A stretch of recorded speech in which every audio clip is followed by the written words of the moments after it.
আসসালামু আলাইকুম, শিলনা লাইফস্টাইলে আজকে আমি একটা ভিডিও শেয়ার করছি। আসলে এটা দুঃখজনকও বলতে পারেন, আবার আনন্দও বলতে পারেন।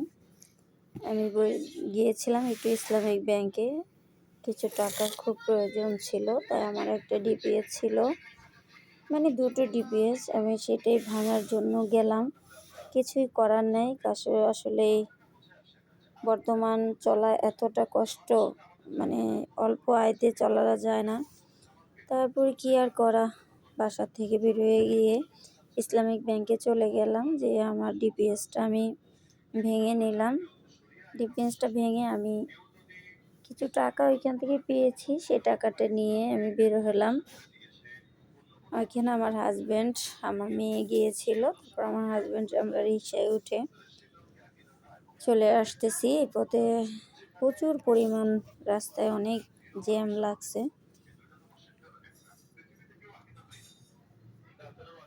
বুঝেন তো, রাস্তায় বেরোনো যায় না, এমনি প্রচুর পরিমাণ জ্যাম থাকে। এত জ্যামের মধ্যে বসে আছে, কারণ একটা কাজে বের হয়েছিলাম, তাই এদিক দিয়ে ব্যাংকের কাজ সেরে তারপর একটু বাজারে গেলাম। বাজার থেকে কি কেনাকাটা করলাম সেটা আসলে আপনাদের সাথে শেয়ার করতে পারি নাই, কারণ আজকে হলো আমার প্রচুর মনটা খারাপ।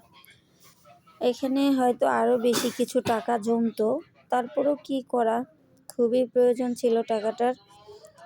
এজন্য একদম আর কয়েকটা বছর গেলেই আমি পুরো টাকাটা একসাথে পেতাম। তা যাই হোক, এটা আর হলো না। আর টাকা পয়সা জমানো তো সংসারের জন্যই, সংসারে কাজে যদি না খাটাতে পারি টাইম মতো, তাহলে আর কিসের জন্য সঞ্চয় করা। এজন্যে আজকে টাকাগুলো ভেঙে নিয়ে চলে আসলাম। যাই হোক, অনেক ভালো লাগলো, তারপরও কষ্টের মাঝেও আপনাদের সাথে শেয়ার করে নিলাম। এই কয়টা টাকা হয়েছে, এখানে টোটাল ৮২,০০০ টাকা আছে। টাকায় হবে না, আরও ৫০